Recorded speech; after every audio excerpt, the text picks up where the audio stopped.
So we'll come to the 2019 paper, guys. This is where, like I said, the new syllabus starts, right? Where the new syllabus was questioned. New syllabus started 2 years ago, but it was started to teach 2 years ago, but started to be questioned in 2019. But there were not big changes in the syllabus, guys. All what they did was they combined a few units, they split a few units, they added a small part here and there, they removed a few small parts. That's all that they did. There was no big changes. So even if you study the old syllabus, 95% of it is still there in the new syllabus. So there is no big change that happened. So don't worry about that. So coming into this, guys, this part is a very interesting area. It will take me around half an hour to 1 hour to explain this, right? The substitution effect and income effect. How does that work when for a normal good, for an inferior good, for a given good, when the price increases, when the price decreases, how does it work, right? It will take me around half an hour to 1 hour to explain. So what I thought of doing is I will upload a recording of what I taught my theory or revision students onto YouTube so that you all can watch and you all can catch it up. Is that okay? Theory or revision people, this is unit number 2, session number 1. Okay, for those who are not there, is that fine? Because I don't want to spend 1 hour teaching this theory part. If now, ideally, I should not be teaching the theory part, but I know most of you all don't know this. Okay, how many of you all know this? You properly know this. Income effect, substitution, not what is income effect, substitution effect. How does the income effect, substitution effect change for a normal good, for an inferior good, for a given good? When the price increases, what happens? When the price decreases, what happens? What happens to income effect? What happens to substitution effect? Then overall, what happens to price effect? How many of you all properly know this? Or you can figure it. At least 80-90% you all know this part.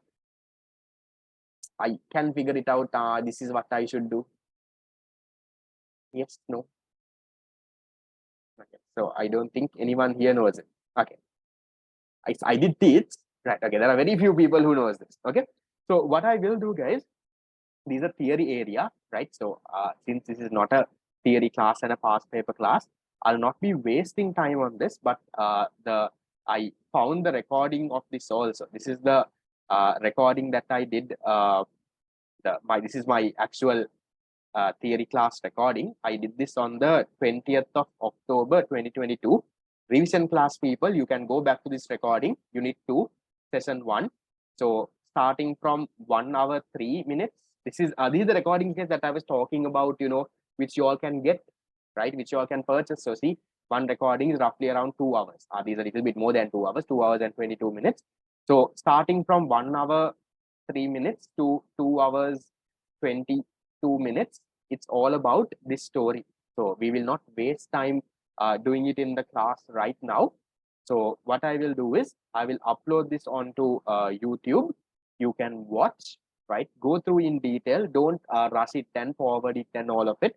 If you don't know it, spend 1 hour, 1.5 hours, make notes, because you all don't have the printed tute like this, no, right? So you draw these formats, you make notes, and nicely learn that area. The notes that you made, attach it to your past papers and keep the past papers that you would have printed and kept the unit wise ones, attach it there and keep, so that you will understand it better.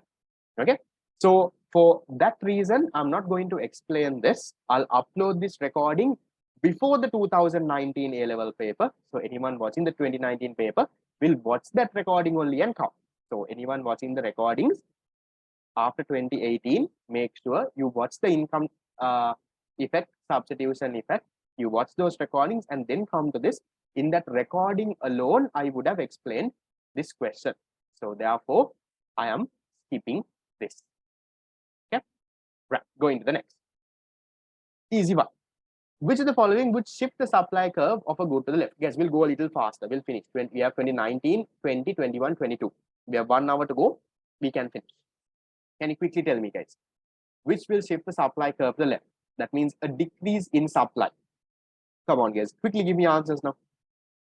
Which will cause the supply curve to go to the left? is answer number 1, right? An increase in the cost of production. If the cost of production increases, supply decreases. Same question repeated now at least 4 or 5 times. Going to the next. If the demand curve for public transport, yeah, same thing, right?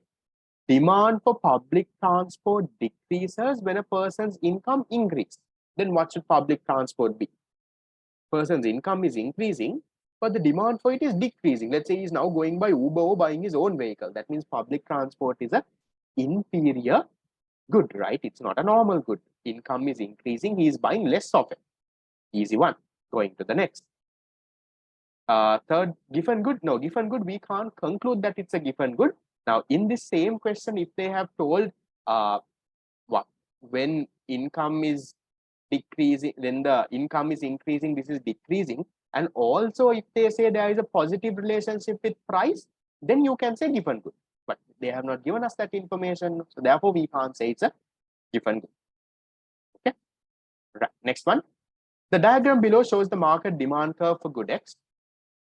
A change in the market equilibrium quantity from point A to point B. Now see guys, they're talking about an equilibrium quantity.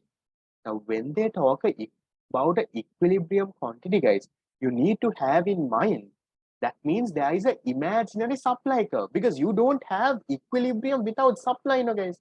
Only with demand you can't have equilibrium. To have equilibrium, there should be demand and supply both. That means initially there was a supply curve like this, right? That is why you were at equilibrium here. And now you're going from point A to point B, means without telling you that there is something. That means now you are at equilibrium here. Guys, can you tell me, how can you go from point A to point B to equilibrium? What should have happened? The supply should have increased, right? A rightward shift of the supply curve. The supply would have come over here. Yeah, this is what could have happened, no? An increase in the supply. That's how you came to A to B. So can you go through the answers and tell me which of these answers talk about an increase in the supply? Which of this? It's answer number 4. A decrease in the cost of production. So a decrease in the cost of production increases the supply. So any of the other answers, guys, will not increase the supply. It might talk about demand, it might talk about something else. Okay, easy one. Done. Going to the next. Okay, this is another one. Assume a hypothetical competitive market which is in equilibrium at 100 per unit.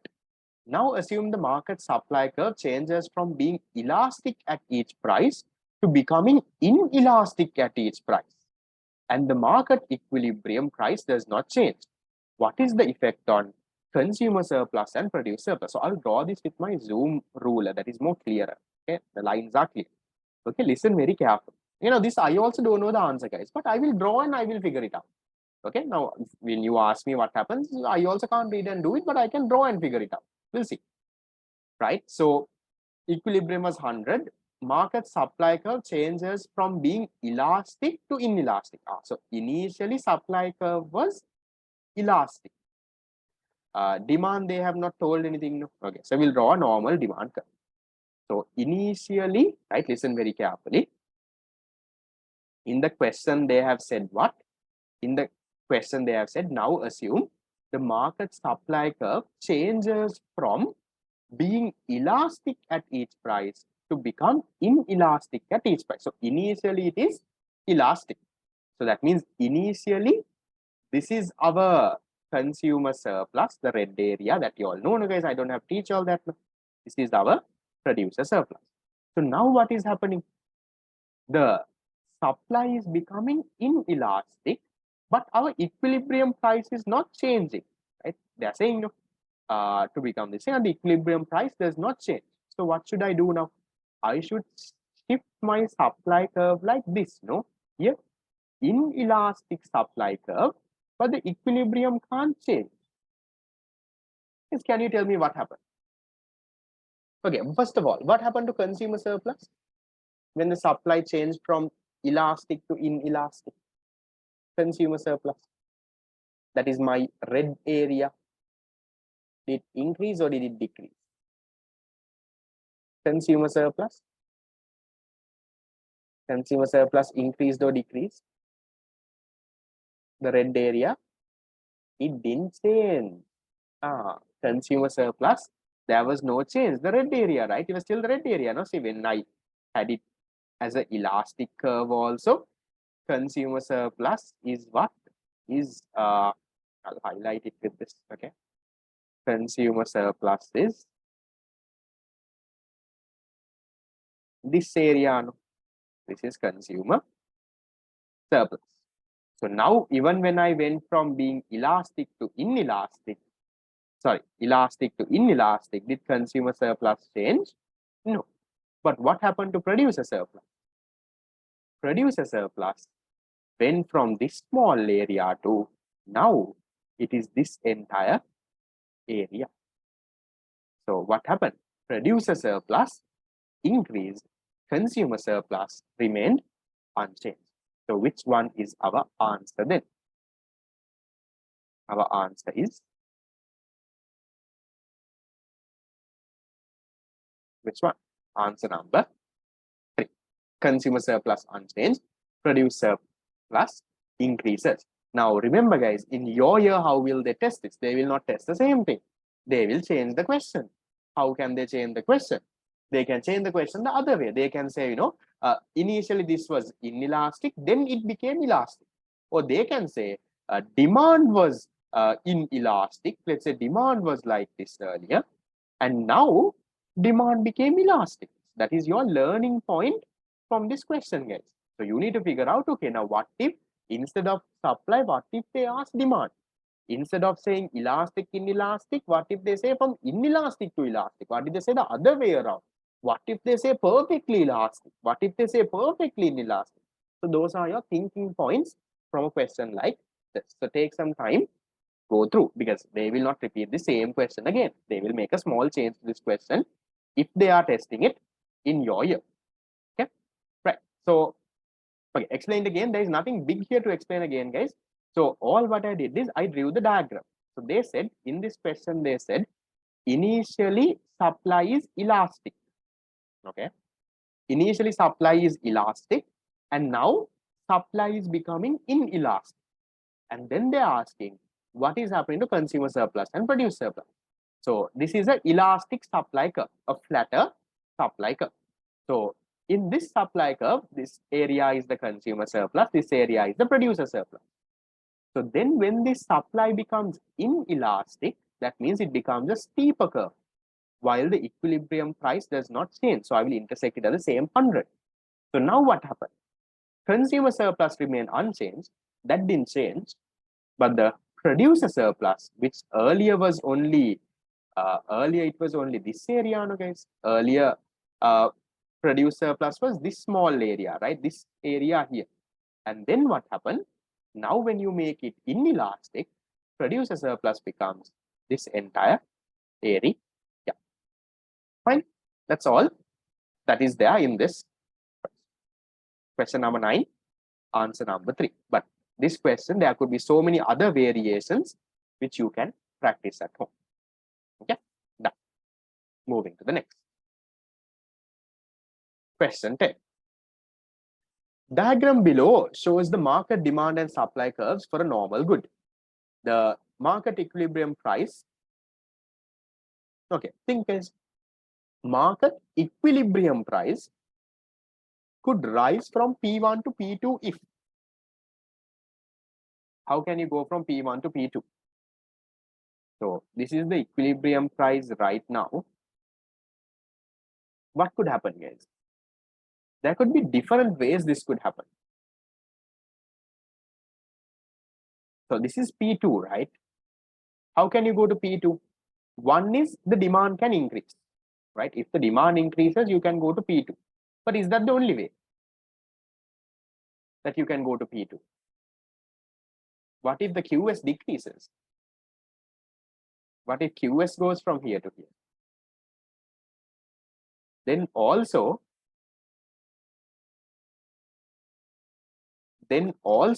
this could decrease, right? So just see guys, go through the answers and see either a answer that causes demand to increase or supply to decrease. One of it, no? Demand increase or supply decrease. Whatever happens, we can go to P2, right? I'm hoping you all understood that. So if the demand increases rightward shift, then also you can go to P2.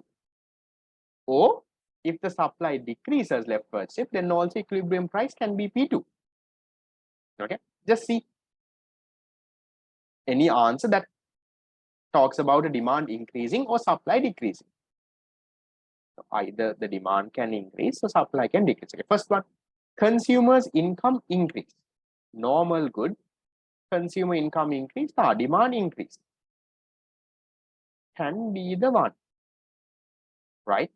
Price of a complementary increase. If the price of complementary increase, demand for your good will come down. Demand will decrease. Wrong. Cost of production was lowered. If the cost of production was lowered, supply will increase. We are looking at supply should decrease, right? Not 3. Subsidies were increased. If the subsidies were increased, supply will increase. More and more subsidies, more and more the farmer would supply. Wrong. P2 was set at a maximum price. Maximum price doesn't mean it's the, now one thing, right? Maximum price has to be set below the equilibrium price. Because a maximum price set above the equilibrium price doesn't make sense. It will come back to equilibrium. So therefore, that also is kind of gone. This is like a minimum price. Okay. So is that part clear, guys? I guess can someone recheck the past paper answer also? There's one, right?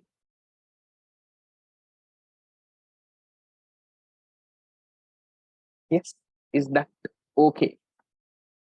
Fine. So these are things, guys, that you all can figure out by drawing the diagram, guys. These are not things that you can ever memorize. By drawing the diagram, you move things around here and there, and you should have to think about it. And this comes with practice. The more and more questions you do like this, the more you're able to figure it out. Okay. Moving to the next. Question number 11. Minimum price also won't ideally become an answer because the minimum price is not really an equilibrium price, right? Because at a minimum price, demand and supply doesn't match to now. Equilibrium prices where demand and supply is equal to each other, no? So when they say market equilibrium price could go from P1 to P2, minimum price also doesn't make sense. But if they said the market price could go from P1 to P2, the price in the market, if they're talking just about the price, then okay, minimum price can be the answer. But whenever they say equilibrium price, guys, always remember demand and supply has to equal each other. Otherwise, there is no equilibrium in the market. Yeah. So for this question, even if this was minimum price, it will still kind of be wrong because that is not a equilibrium price. Okay. Right. Assume that in a private higher education institute, the internet service at the first was made available to students at no charge. This is like at university, we get free Wi-Fi. Later on, the institute decided to charge 100 rupees per hour for the internet users, and their demand curve for the internet service is shown in the diagram below. The value of the loss in consumer surplus after the introduction of the hourly charge. Guys, can you quickly tell me, we did a very similar question like this. If the thing was given for free, what is the consumer surplus? If this whole internet was given for free, it's this area, right? Because price is 0, no? Price is 0, consumer will buy 600 hours or consumer will consume 600 hours. This entire thing is consumer surplus. But after the government, not the government, after this private education institute charges 100 rupees, now what is the consumer surplus? Now it is this, right? So the question is asking the value of the loss in consumer surplus. So can you calculate the consumer surplus before, consumer surplus after, and tell me what is the loss? What is the consumer surplus before? Half into 150 into 600. How much is that, guys? 150 into 600 is 600, 45,000. Okay. What is the consumer surplus after?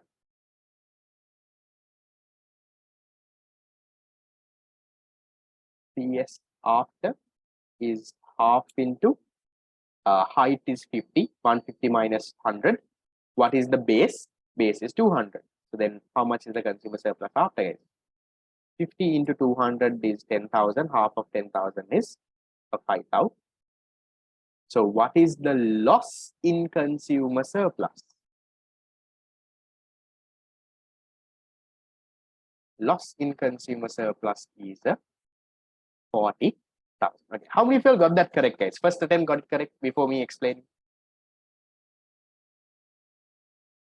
Yes. Others no. Okay. So remember, guys, whenever something is given free of charge, that means the price of it is 0. Okay. So how do you find consumer surplus? Consumer surplus is the difference between, right? Consumer surplus is the difference. In these why, guys, you never memorize equations. Yeah. So that is why, you know, when you memorize equations, you have equilibrium price, a maximum demand price. Oh, sorry, my screen had a blackout. Okay, sorry. Right. So that is why you never memorize equations, guys, because what is consumer? What is the logic behind it? It's the difference between what the consumer is willing to pay and what he actually pays.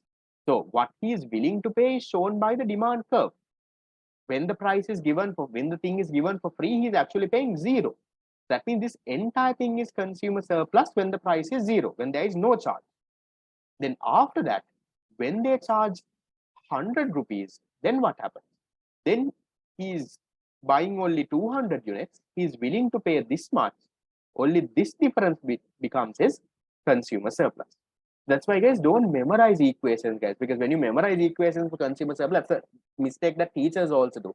Teachers also make students memorize equilibrium price minus maximum demand price minus equilibrium price into this thing. Fine, you can do it with that, but it makes it much more complex, guys. So don't memorize equations. Is that okay, manageable? Can you all handle a question like that? Okay, right. Then coming to the next. Okay, this is also an easy one. They're saying, what are they saying? Table below shows demand and supply schedules for a consumer good before and after the imposition of a unit tax. This I taught you. Demand before this one. Okay. What was the tax per unit and the amount of price change after tax? Yes, did we do a question like this? Did I show you working backwards? Was it your batch or another batch? Your batch, right? In the previous class? Okay. So we didn't have. Okay, we'll see how many of you all remember. If you all are supposed to go through the questions and come. Okay, first of all, guys, if you're working backwards, how are we going to figure it out? Okay, what's the difference between the quantity supplied before and the quantity supplied after? The difference is 100. So what do? You pick two things with a difference of 100. Let's say 600 and 700. So at 600, the price is 70. At 700, the price is 80. So how much do you think is the tax? How much of tax would the government would have put? They would have imposed a tax of 10 rupees. Okay, now how did this come? We learned this in detail last class, so I'm not going to show this to you today. So, and then, and the amount of price change after tax. So price change means equilibrium price. So you can tell me what is the equilibrium price before the tax? 650, no? Here, 75, 650, 650. Okay. Now what is the equilibrium price? The new one. New equilibrium price is, where is it equal? 650 demand and this stuff here and here, no? New equilibrium price is 85.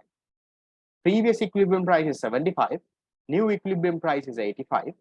So what is the amount of price change after tax? The price has changed by 10 rupees.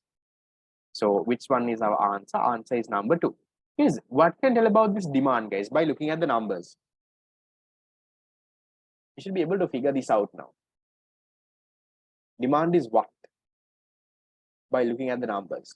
Okay, constant, what does that mean? Connected with elasticity, what does it mean? No matter what the price is, the demand is not changing. That means it's perfectly what? Perfectly inelastic, not elastic, right? So see, demand is like this, perfectly inelastic.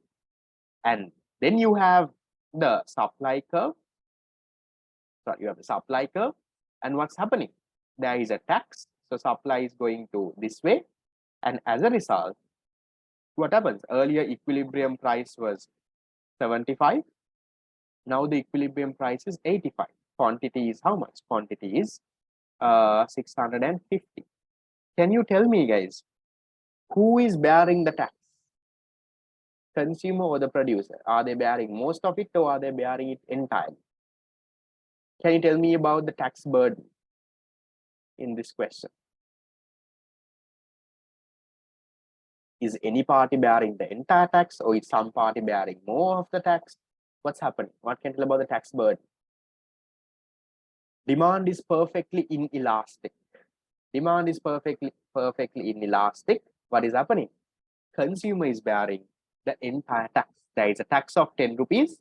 Equilibrium price is also going up by 10 rupees, means consumer is bearing the entire tax burden. So these can be your questions. They can give you the same numbers, and you know what they can do? They might not ask what is the tax per unit and what is the price after tax. They can ask you, according to these numbers or according to the above schedule, who bears the tax? Option number 1, consumer bears most of the tax burden. Option number 2, producer bears most of the tax burden. Option number 3, consumer bears the entire tax burden. You know, they can give you options like that. So make sure, guys, from the MCQs, you learn. Don't memorize answers, guys. That's not the point of doing an MCQ. You have to see, right? All now that also, guys, because you can't learn last minute. Now, when you have 1 month to go to A levels, you can't take time and see what are the other questions they can ask from this. You can't do that. You don't have time, guys. But now you have time. See, for a week, we are doing very little MCQs. No? So we are doing around 3-4 papers. No, 3-4 papers means around 25 questions. So if you can take around 2 hours and think what are the other variations that they can ask from this, if this comes, then this is the answer. Trust me, guys, you can easily score more than 45 or even 48 to 50 from the MCQ questions that you get out of 50, not out of 100, right? You can easily get this because it's the same thing that they turn around. And I'm telling you, you can't do this the last moment. Last moment, you can just figure out this answer, move on. But taking some time on your own to think, what can they do? This is how it is happening. If you can do that, guys, honestly, great, right? You all will do so well. Okay, so going to this one. Diagram below shows a competitive market for an agricultural commodity, right? If the government grants a unit subsidy to the producers of this commodity, how will the economic surplus be distributed between producers and consumers? That means the subsidy benefit case. You can draw this and figure out. Now, shortcut is supply is inelastic. Producer will get most of the tax burden, not entirely, but majority will be received by the producer. But forget about the shortcut. We'll draw and see. So how do we draw? Let me draw lines. So when there is a subsidy, what happens? Supply shifts to the right. When the supply shifts to the right, you now have a new equilibrium price. You have a new equilibrium quantity. How do you find the total subsidy benefit? From your new equilibrium, you connect your old supply curve. Now, old supply curve is too short. Let me make it a little long now. This is my old supply curve. Okay, I connect it to my old supply curve and then connect it to the price axis. So according to this, I'm not teaching you all theory, guys. Hoping you all know. This area is the area I'm highlighting in green is the producer subsidy benefit. The area that I'm highlighting in like brown here, the small area, that is consumer subsidy benefit. So this whole area that I'm highlighting in black, this whole black area is the subsidy, right? From this, The green area is the producer subsidy benefit. The brown area is the consumer subsidy benefit. If you are not sure of that, please go back to your theory notes. Whoever taught you all theory would have taught you all that. So who is getting most of the tax, guys? Sorry, who is getting most of the benefit of the subsidy? It's the producer who is receiving most of the benefit. So if I'm to put numbers, let's say earlier the equilibrium price was 10 rupees. Government gave a 5 rupee subsidy. So equilibrium price went to 9. That means consumer is getting only 1 rupee benefit. Earlier consumer paid 10. Now he's paying 9. He's getting a 1 rupee benefit. Producer collects 9 from the government. 9 from the consumer. Government pays 5 rupees. So producer gets 14 rupees. So producer is getting a 4 rupee benefit. That is what it means in number terms. So then majority of the surplus is what, guys? You can say majority surplus will go to producers. Is that okay? How many of you all can figure that out? Either by drawing or shortcut or whatever thing, you all can figure this out. When there is a subsidy and when there is a tax, how does the burden or the benefit play around? Okay, that's a part that I want you all to go through, guys. So taxes, subsidies, how does the burden or the subsidy benefit change based on elasticity? Again, a theory area. My theory revision class people, we would have drawn diagrams and diagrams and diagrams. Please go through what's the recording if you can't remember. Other people, guys, definitely it's in your tute. Go and learn that part. Okay. Last question for 2019. Setting an effective price floor would, what do you think would happen? Can you give me an answer? A price floor is a minimum price. So if you set an effective price floor, what happens to consumer surplus and producer surplus? When you set an effective price floor, consumer surplus decreases. Now, given that it's an effective price floor, that means either the government is buying or providing a deficiency payment or something. Yeah. So what happens to producer surplus? Producer surplus increase. Right? This becomes producer surplus. The small blue area becomes consumer surplus. So which one can we say? We can say there is a decrease in consumer surplus and an increase in producer surplus.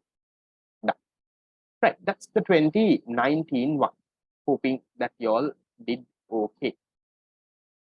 One, increase in consumer surplus and producer surplus. No. So where is the consumer surplus increasing in a price flow? Consumer surplus earlier is this much, right? At equilibrium. When the government puts a price flow, an effective price flow, right? Where is the consumer surplus increase? There's an increase, right? It goes down.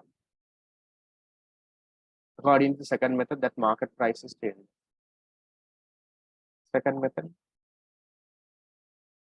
What do you mean second method? Government purchasing the extra supply, you mean a deficiency payment? Yeah, but again, since it's not directly told, we can't assume. So usually we can say that this thing. So I understand deficiency payment, yes, but unless it's directly told, we can't assume. Okay, right. So that is 2019 A levels.